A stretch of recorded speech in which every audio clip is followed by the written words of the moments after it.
سلام دوستای من، امیدوارم که حالتون خوب باشه. من امروز دیدم هوا خیلی خرابه، الان چند وقته همش بارون و هوا سرد و ابریه. نمیتونم کاری انجام بدم برای کارهای خونه، تکونی فرش و موکت و پادر اینا رو بشورم. برای همین اومدم گفتم که لااقل کارهایی که توی خونه میتونم انجام بدم رو شروع کنم. حالا من توی اتاق خودم هستم و از کمد دیواری البته همسرم دیروز کمکم کرد که یه سری کاراش انجام شد. حالا میخوام لباسا رو بریزم بیرون و کارهای دیگه. همراه من باشین.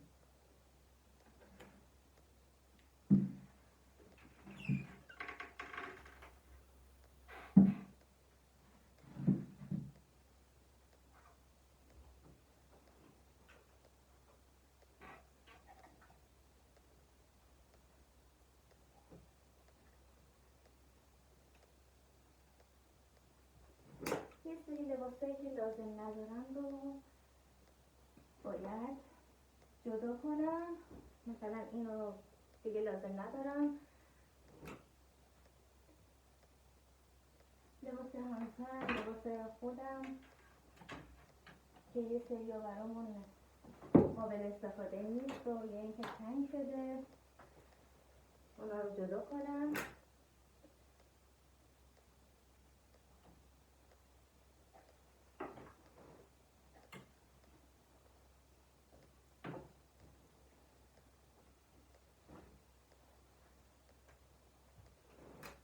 بعضی لباسا خیلی تمیزن، خیلی نوعن. من شاید دارم برای کسی که عید بتونه تنش کنه یه مانتو دارم که خیلی تمیز نوعه. فکر کنم هم 2-3 مرتبه پوشیدمش. گفتم حالا اون مانتو رو هم ببرم به کسی بدم، شاید توی این شرایط نمون اوضاع بین.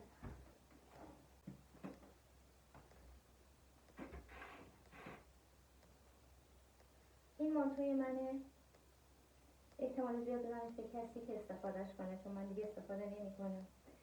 خیلی هم دوستش داشتم.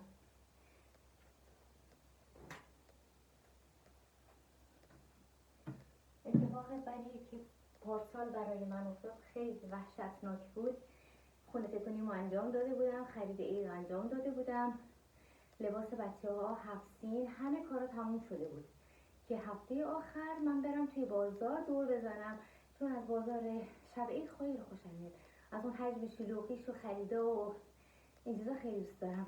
بعد این اومد و دیگه خیلی مسائل دیگه پیش اومد که متوجه شدم خونه من ساس افتاده. 2 مرتبه یه نفر رو آوردم که سمپاشی کنه، اصلا برام توضیح بده که چی هست. برام توضیح داد که چی هست. تمام خونه و زندگی من همه به فنا رفت. 2 مرتبه همه رو با تمام لباسا رو، از لباسای مجلسی، لباس زمستونه، تابستونه، تمام لباسا رو شستم. خوشرویی نبردم، اعتماد نداشتم. همه رو شستم. تختم رو حتی انداختم، توشکش رو انداختم، پا تختیاشو. بعد فقط شانسی که آوردم به جایی سرایت نکرده بود و سمپاشی کردن. حالا شب عید من رو گفتن که از خونه باید بری بیرون، 3-4 روز خونه نباشی. شب عید کجا باید میرفتم؟ بلند شدم رفتم کوه روستا، اونجا 3-4 روز موندم که این سمپاشی تموم شد. اومدم خونه و ویلا تازه شروع شد. اصلا پارسال عید من متوجه نشدم، همش درگیر خونه تکونی و استرس این ساعت وامونده بودم. امیدوارم که شما همچین چیزی رو تجربه نکنید، چون خیلی خوبه. من لباسای اضافه رو گذاشتم داخل این بگ تا ببرم خونه همسایه‌مون که بهش بدم. و لااقل میتونم الان لحاف رو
شوهرش هستن.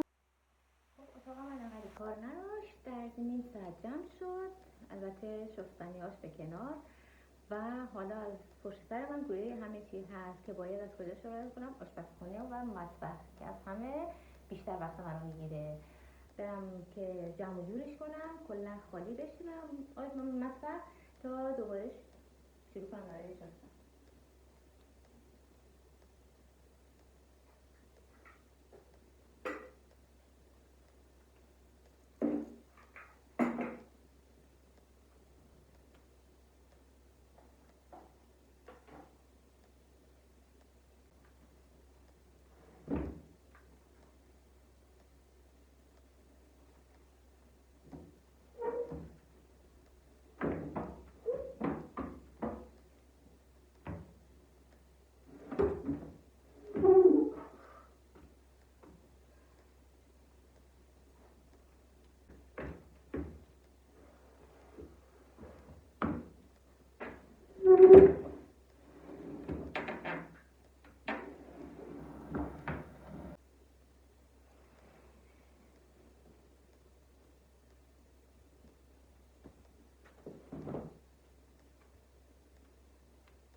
این حجم از چربی پلاستیکایی که من پشت گاز چسبونده بودم که کاشیای من کثیف نشه. این چربیایی که به پلاستیک چسبیده.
آشپزخانه و مطبخ تقریبا تموم شده و حسابی برق افتاده.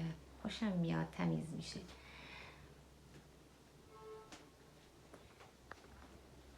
چقدر اینجا تمیز شده. اینم پارت اول خونه تکونی من که هنوزم کلی دیگه کار هست. اتاق بچه ها، فرشا، سرویس ها و مبلا. یه چند روز دیگه باید کار داشته باشم.